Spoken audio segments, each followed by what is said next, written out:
TCP Nation, we got Kaylee Parks in the house. Super excited about the opportunity to talk to her. I've got her all scared and nervous that I'm going to ask her some really hard questions.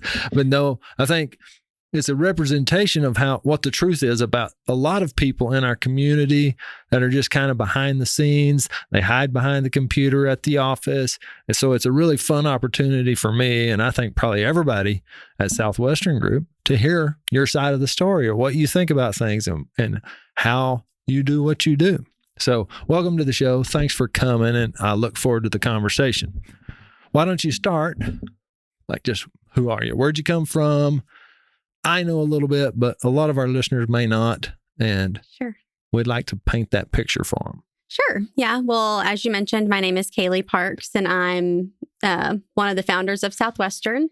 I'm from Comanche, basically born and raised here. I did leave whenever I was in high school, and we moved to Stephenville, and that's where I graduated from. Went to college, back to Stephenville for a little bit, and then Cole, my husband, and I found our way back here just a couple of years ago.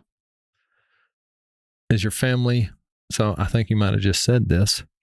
So your family's from here. Let's tell everybody a little bit about who they are, because they're going to recognize some of those people. Yeah, sure. So my dad is Lane Hicks, and my mom was Jennifer Hall before they got married. And then my grandparents are Mary Jane and Jackie Hicks and Mary and Bobby Wilson.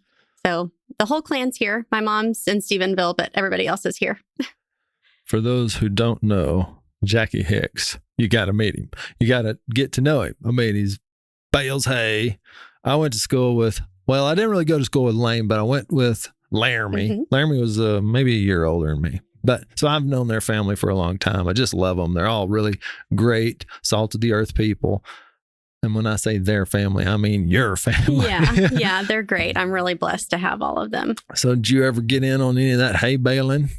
Oh, like growing up? Yeah, when you're growing up. Let's talk about that a little bit. Yeah, so I was actually thinking about that just over the last few days, and I remembered all those times where I would fake sick just so I could go to work with my dad. Yeah. And so I'd lay in his truck, I was miserable, didn't go to school. And then right about the time it was time to work cows, then I'd be like, oh, Dad, I'm feeling better. And I got to draw the medicine and, number the tags, and that was fun. And then one of my other favorite things about going to work with him and the farming stuff is whenever they did peanuts, whenever I was a lot younger.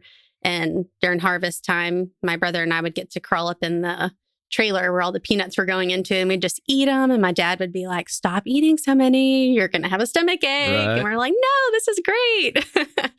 But yeah, that was awesome. Did you ever end up with a stomach ache?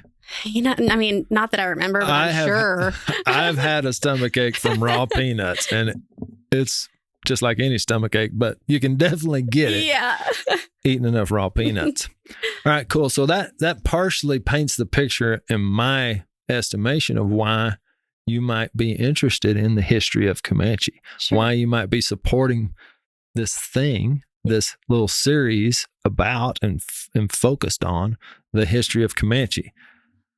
Am I right in saying that? Is that part of why you're interested in it? What really inspires you or makes you want to help me interview these people and create this story? Yeah. So honestly, my take on it's probably a little bit different than what you've heard as far as like the history piece of it. I'm not a history buff. I will admit that. Yeah. I'm excited to hear everything, but my passion just for this project has actually grown. Cole was the one that initiated all of this. And I was just like, at first I was like, why? Like, how does this make sense to you? But just listening to the passion come from, Jay or, Fane, any of these people who actually have a lot of knowledge. And I'm like, wow, this is really cool. And this is something that people need to hear. And then, my look on it is just for the community as a whole. So just wanting to make it better. So I'm a lot more passionate about the end project here. Sure. And just what it could bring to everybody. Well, what is that end project? Because that's kind of getting revealed slowly over this conversation. Some of it's really specific, just history of Comanche. Mm-hmm. Some of it's talking a little bit about the historic district. That was partly Jay's piece. Explain that a little bit from your perspective or how you see it. Sure. So I think Jay probably mentioned it in his portion. I don't know, but he's mentioned it to Cole several times. Like the square is the heart of your community, and people drive through here and, that's what they notice. You pass everything going in, everything coming out, but you hit the square and you're like either wow or, oh, and I think it's our job to keep, the health of our community in keeping up those buildings and keeping our square healthy and just busy and, giving us opportunities and things to do here in town. And, as much as I would like to admit that I hope that my kids leave one day and I hope that they go to school and I hope that they do all the things they want to do. But if they want to come back home, just like I did, like I want to be sure that the community is in a place where it's still providing for them, way down the line. 100%. I think that's great.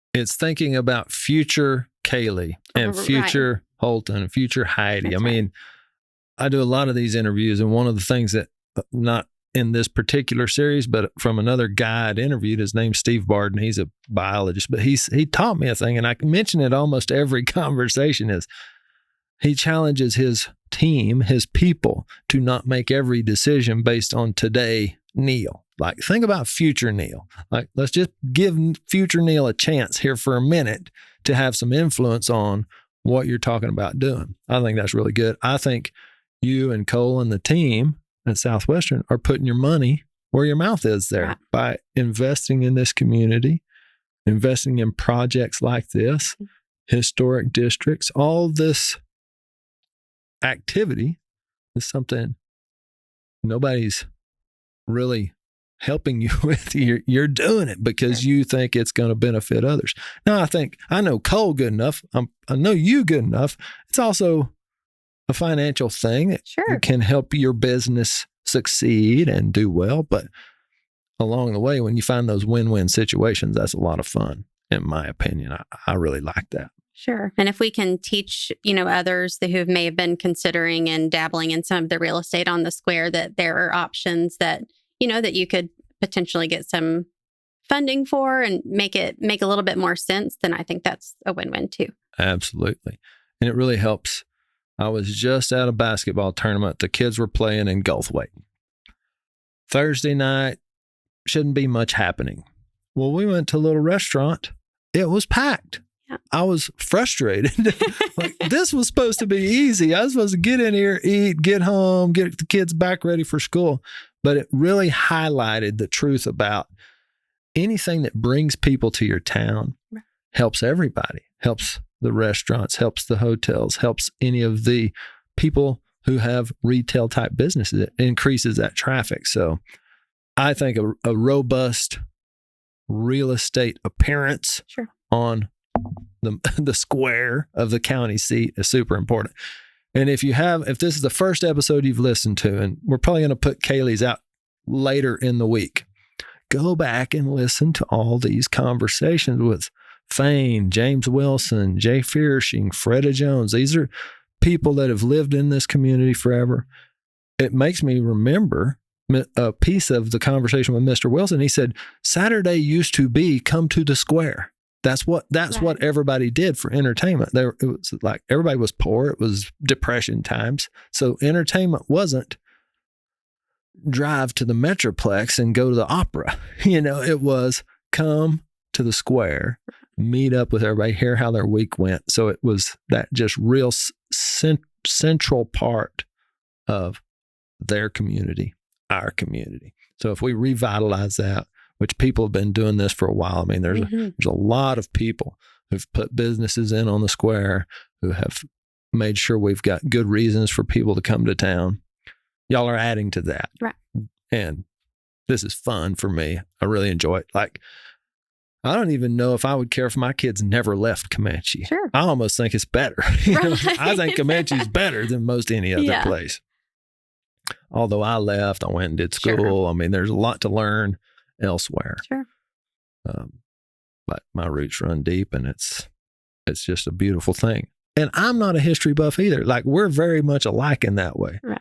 I know more stories about history now, thanks to these 5 episodes of this podcast, than I did prior to that. That's what I'm so even a month ago. excited. I'm You like, bet. what am I going to learn about all of this that I Well, probably should know? But Sure. Well, it's true that humans, you just kind of are interested in your thing. You Sure. flow that direction, the thing. And history was never really my thing. But as I'm getting a little older, I'm thinking, wow, some of that stuff's really cool. Yeah. We had lots of outlaws around here. I mean, basically every building on the square has burned one time or another. Oh, wow.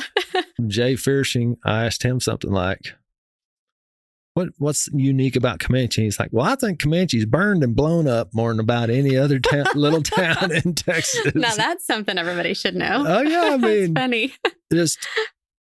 I'm so naive. Yeah. I don't think about it being no electricity. So every light was a flame. And it just makes sense that eventually accidents happen and stuff burns. Wow. They don't have systems like Fane was talking about. They used to put fires out with bucket brigades. So they had a well on the square kind of over, I think by where the Fleming Oak stands now or Old Corat is now. Well, there was a well, a hole in the ground to water. They were getting buckets out of that, and something that was burning down on the north side of the square. By the time they passed the bucket over there to throw it on the fire, it was empty because it was so many hands touching it. Wow. Yeah. So they drilled another well over on that side of the square. Okay. Anyway, so this stuff I never knew anything about it. Sure. The hard work, the people who built this community, really, who forged the frontier of the United States, really, but specifically Texas and in this area. You got to go back and listen to those things because they talk about it, and it's really just a lot of fun. And when I say y'all, I mean anybody listening, which Kaylee's probably going to listen to them too, because we're going to be running these commercials in there and talking about Southwestern Group and how much I appreciate them. And I'm laying that on a little thick right now because she's sitting here. But really, it is true. Some of this stuff doesn't happen without business people in town supporting it. And everybody knows every business in town is hit up every, I don't know, maybe 30 minutes Right. to support the kids, support the school, support the chamber, all these things, which are super important. The hospital. We need to. Here's another one of those opportunities that was taken to just build a bigger story, a bigger understanding. I'm hoping some of these younger kids, like even my daughters, will listen to it and think, oh, wow, some of that's neat. We'll see. Yeah. I can't be in charge of them. I mean, this isn't going to necessarily be history related, but it's interesting to me. I think people will care. What's it like in the financial services business these days? I don't think anything's easy. So what are some of the challenges or things that y'all are finding to be really good spots to be I don't know, I was going to say this time of year, but that doesn't make any sense. Just in the business climate these days, inflation the way it is, et cetera. I might be the wrong person to ask that question. I lead management services division of Southwestern. And so we focus mainly on where all of our clients were basically their third party accounting department. We're off site, but we handle all of the ARs, APs. So I guess if I had to say something that's directly affecting my customers currently, just most of them being in some sort of retail chain, then it's, just the cost of everything's going up. It's hard to keep people on the payroll. And, as their outside accounting department, we do a lot of their payroll. So there's lots of changes there. Just probably things that you're seeing, Yeah. I was listening to somebody, I can't remember who it was. I'd love to give them credit, but they said, the economy was booming. Everybody got a raise. And without taking the raise away, it has been taken away. Sure. By inflation and those kind of things. So trying to keep up as businesses. Sure. And in small towns, the more I'm kind of talking to people, the more I'm paying attention to this, I think we're going to see a rebound of these small towns. Mm-hmm. People are looking for places to go check out. They and really Comanche are. has some of the coolest stuff. Yeah. Great restaurants, Mm-hmm. great little saloon. Yeah. It turns out we had saloons years ago all over the square. We got all kinds of really hugely underappreciated, in my opinion, museum. Sure. That museum has, hours and days of information and fun things to look into and study. So all of those things will paint a great reason for somebody to come to Comanche. Sure. So you said it's kind of most of this came from Cole's desire and understanding, saying, man, I want to kind of see if we can get this historic district thing passed and situate it where people can access some of these funds for revitalizing old buildings in Texas and also federal opportunities.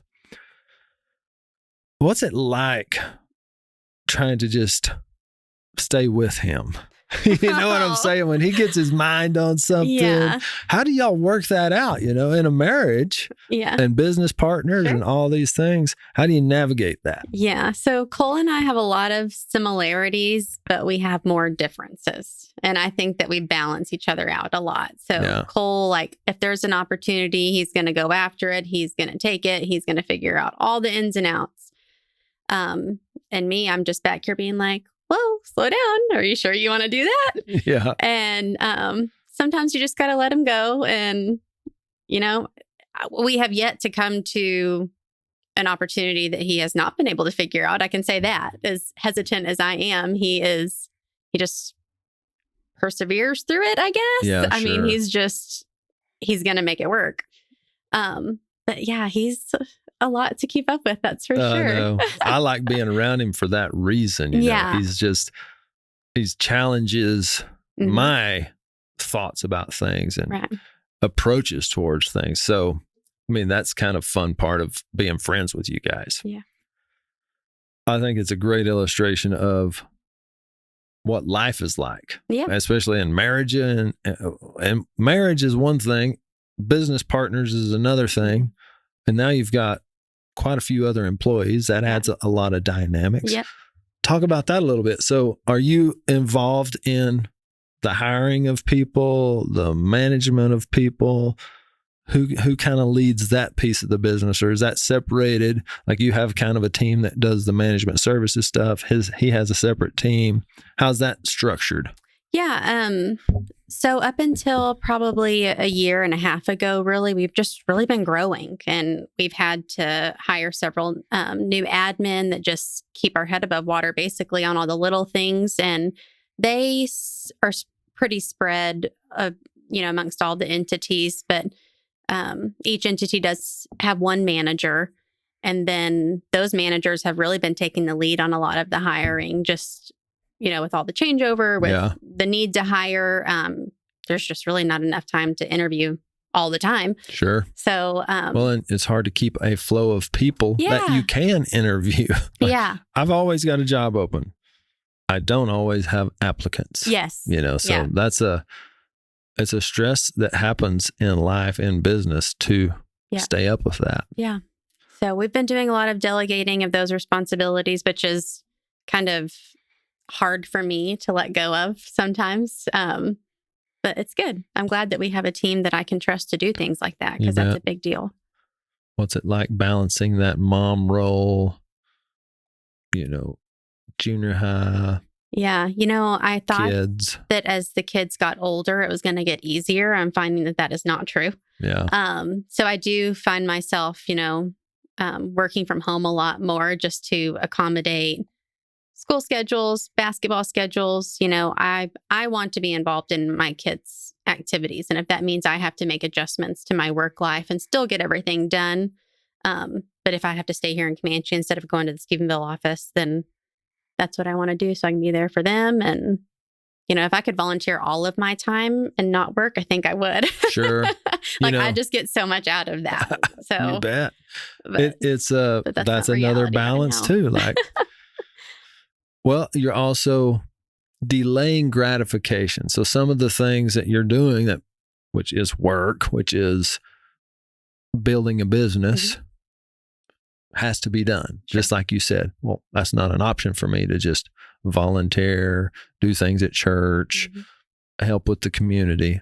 I still have to play a role in bringing financial gain into our family, our business. So everybody's living the same thing. We're just saying it out loud right now. Right. It's like everybody is battling that fine balance between how do I do the things that I want to do, I feel called to do, as well as keep the food on the table, keep the business growing.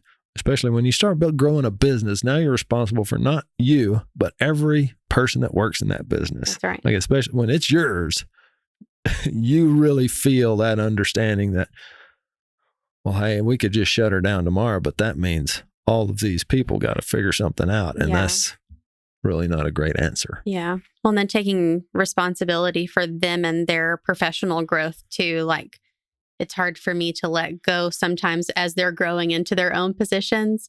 And I just always tell myself, like, if they decide to move on to something else later, like if they leave here and, haven't perfected or don't know how to properly do their job, then that's on me, as they're like, that says more about my leadership skills.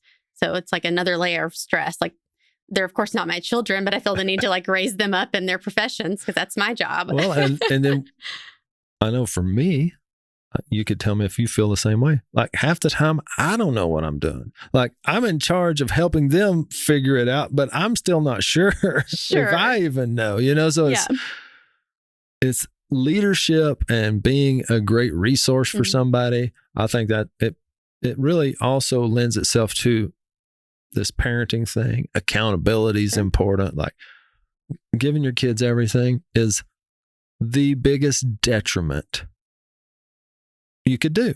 Like, they need to go earn it. I was lucky. I had to go earn it, so I have that skill set. I have that understanding. Right. You've done the same thing. I think as a culture, a lot of times we don't want our kids to have to go through those hard things because it was hard. It wasn't always fun. It was painful. Actually, that's the thing they need. That's the thing that's what life is. It's not going to be happy all the time. It's okay to be not okay. Yeah, that's right. And then you got to learn to work through that. If you don't ever experience those things, you don't build any skills to help yourself get through it, to understand, there will be a tomorrow. The sun's going to come up. That you might figure it out then. Yeah, all of those things. And you might not. You might still be in a season that's just hard, kind of every day. That's fun stuff. I mean, I could just go on and on about these kind of things. Yeah. I know you're busy. I don't want to just keep you in here for hours and hours, but I do appreciate you supporting the Cowboy Perspective. So by coming to this conversation and sitting here talking about it a little bit, explaining some of what your business is, gives people an opportunity to understand who they're doing business with a little better. Sure. I know y'all pretty well. But somebody is looking for financial services, looking for some guidance, who may not know you guys that well. And this is a chance for them to really get a pretty deep insight into at least Kaylee. We probably need to get Cole on here, but if you feel comfortable with Kaylee, then she's always right there. And he's going to take care of making sure you understand who he is and what he does. He's just... It is funny how the personalities a lot of times are that way. Mm-hmm. Somebody's kind of the front man. Somebody's kind of, hey, I'm back here keeping everything in order as he's throwing it over his shoulder and going to the next one. But you'll see that in a lot of successful businesses. Yeah. Okay, Kaylee, I got to know, what is, like, it doesn't have to be historical. It doesn't have to be, it could be anything. Tell me a story. Because this series is really all about stories. Okay. What's one of your favorite stories? Could you do it at least about Comanche? Don't give me a story from that time you went to New York City and tripped coming down the steps, whatever that might be, right? I'm just trying to make something up. Have you got any good story about Comanche? Oh, gosh. I think one. Okay, I'm going to help you a little bit. Yeah, it's not my story, but you've already told it a little bit. Okay. How you would pretend to be sick so you could go work cows with your dad. That paints it's a really short little thing that somebody who didn't grow up in the country, let's say, probably has no real way to understand that, how you could enjoy working cattle Yeah. like that. So there's one kind of story to me that was really cool. I understand it. I'm the same way. I mean, I used to crawl into my mom and dad's bedroom and just as quiet as I could, because I knew if they woke up, they'd send me out. Yeah. But so I could be by dad's side of the bed. So when he got up, hopefully he'd step on me. I'd wake up and I get to go do whatever he was going to do. Some of it is just looking up to your parents. You know, you just love them. You want to be around them. Some of it is I loved that cowboy lifestyle, working cattle, riding horses, building fence, driving tractors, all those things. So think back to that. Is there a story somewhere from the female perspective that you could tell that's we haven't talked about yet? Well, honestly, I guess I told my favorite story too early. But something funny that does kind of come from that is, you know, Cole and I now, we are not cowboys by any definition of the word, but Cole does like to, you know, have the cattle and he likes to feed them and take care of them. It's kind of just like our little pastime, right? So just growing up the way that I did and always being around my dad and granddad and watching, you know, how hard they worked, and just I learned things that they were doing, just seeing them over and over, like, you know, even calling cows. How do you call a cow? I listen to my husband call cows and I'm like, what are you doing? That's great. Everybody has a different way, you know, very different style. And then it's just funny now that usually if my dad comes around, he'll always crack a joke about, oh, just another day of not being Lane Hicks. Because I'm always like, that's not how my daddy would have done it. Right. So I think I just loved that I got to experience that. And even if my kids don't get that every day, I'm glad that they do get to go piddle around with the cows every now and then and just get a little bit of that. Sure. I mean, to me, it's super valuable. It is the yin to the yang of the urban experience. Sure. I don't have that. There's absolutely beautiful, awesome things about growing up there. But I don't understand those. So I have to bank on somebody else teaching it to me or telling me about it or helping me understand. So I feel like sometimes this cowboy perspective is a conversation in hopes somebody listens to it and thinks, oh, wow, I understand that a little better. I hear the love in their voice for this thing that I may not fully understand. Like, I don't know why we raise animals for food, or I don't know why we have to be conservative. Like, you know, why don't we act in some other way? Whatever the conversation is kind of leaning towards, well, there's a chance for them to hear something. And I spend a little bit of time, maybe not enough time, but I try pretty hard to hear the other side of things. Sure. Because if I want somebody to listen to my side, it's not very fair or realistic or cowboy to not listen to their side. Yeah. Awesome. Thanks for coming. Thanks for telling the stories. Thanks for being a supporter of the community, the podcast. And I can't wait till it comes out. It's going to be a lot of fun. I'm so excited. I appreciate your effort and everybody else's too. I'm just excited. It's an exciting thing just overall. So thank you. So if this is your first time listening, go listen to these other episodes. Crawl way back into some of those early cowboy perspective episodes. There's some stuff there I think you'll enjoy. And it almost all, certainly a lot of it, revolves around Comanche. I mean, because that's where I'm from. And these are the people that raised me. So good job, Comanche. Well, I don't know. That might be debatable. Thank y'all for coming.